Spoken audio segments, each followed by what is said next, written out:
এই মুহূর্তে বাংলা শস্য বীমা নিয়ে কৃষকদের জন্য গুরুত্বপূর্ণ দুটি আপডেট চলে এসেছে। বিস্তারিত জানিয়ে দিচ্ছি, ভিডিওটি প্রথম থেকে শেষ পর্যন্ত কন্টিনিউ করুন। অন স্ক্রিন দেখুন, প্রথম আপডেটে বলা হয়েছে আলু আখ চাষের বীমার জন্য বরাদ্দ 100 কোটি। বাংলা শস্য বীমা যোজনায় অন্তর্ভুক্ত হতে আলু ও আখ চাষিদের আর কোনো প্রিমিয়াম দিতে হবে না, সবই দেবে রাজ্য সরকার। বাজেটের এই প্রস্তাব কার্যকর করার জন্য সরকারি বিজ্ঞপ্তি প্রকাশ হলো বৃহস্পতিবার। কৃষি দপ্তর সূত্রে খবর, আলু ও আখ চাষের বীমার জন্য বাজেটে 100 কোটি টাকা বরাদ্দ করেছে রাজ্য সরকার। এর ফলে উপকৃত হবেন রাজ্যের প্রায় 20 লক্ষ আলু চাষিরাও। 2024-25 রবি মরশুম থেকে এই প্রকল্পের আওতায় আসবেন আলু চাষিরা। প্রসঙ্গত, রাজ্যের কৃষকদের আর্থিক সহায়তা প্রদানে 2019 সালে প্রথম চালু করা হয় বাংলা শস্য বীমা যোজনা। প্রাকৃতিক দুর্যোগের কারণে কৃষকদের বিপুল ক্ষতির হাত থেকে বাঁচাতে মুখ্যমন্ত্রী মমতা বন্দ্যোপাধ্যায় এই পরিকল্পনা নিয়েছিলেন। অর্থাৎ এতদিন থেকে আখ এবং আলুর জন্য কিন্তু কিছু পার্সেন্টেজ হিসেবে কৃষকদের টাকা দিতে হতো, সেটাও কিন্তু এখন আর দিতে হবে না। অর্থাৎ 2024-25 রবি মরশুম থেকে সম্পূর্ণ বিনামূল্যেই আখ এবং আলুর জন্য বাংলা শস্য বীমাতে নাম নথিভুক্ত করাতে পারবেন। তো চলুন এখন আমরা দ্বিতীয় আপডেটটি দেখে নিচ্ছি।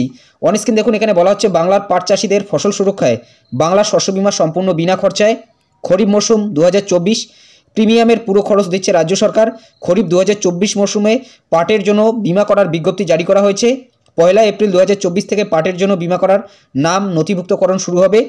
কৃষকরা ভোটার পরিচয়পত্র, আধার, ব্যাংক পাসবই এবং জমির মালিকানা সংক্রান্ত নথিসহ ব্লকের সহকৃষি অধিকর্তার কার্যালয়ে বা Bajaj aliens general insurance company লিমিটেডের নাম নথিভুক্তকরণ শিবিরে তাদের প্রতিনিধির সঙ্গে যোগাযোগ করুন। কৃষকদের সুবিধার্থে গ্রাম পঞ্চায়েত স্তরে সচেতনতা শিবিরের ব্যবস্থা করা হচ্ছে। পাটের জন্য বিমা করার শেষ তারিখ 31/5/2024, অর্থাৎ মে মাসের 31 তারিখ পর্যন্ত কিন্তু পাটের জন্য আপনারা বাংলা শস্য বীমাতে নাম নথিভুক্ত করাতে পারবেন। কৃষকদের বিপর্যয়ের রক্ষা কবচ বাংলা শস্য বীমা, নেই কোনো খরচ। কৃষি বিভাগ পশ্চিমবঙ্গ সরকারের পক্ষ থেকে কিন্তু এটি প্রকাশ করা হয়েছে। 1 এপ্রিল থেকে পাটের জন্য আবেদন শুরু হয়ে যাচ্ছে খরিফ মৌসুম 2024-এ এবং সম্পূর্ণ বিনামূল্যে কিন্তু এখানে আপনি নাম নথিভুক্ত করাতে পারেন।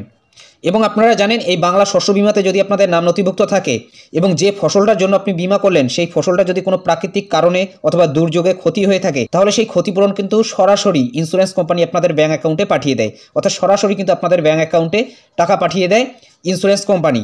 তো অবশ্যই আপনারা কিন্তু বাংলা শস্য বীমাতে নাম নথিভুক্ত করাবেন। এবং পাটের জন্য শুরু হয়ে যাচ্ছে 1 এপ্রিল থেকে আবেদন, যা চলবে 31/5/2024 তারিখ পর্যন্ত।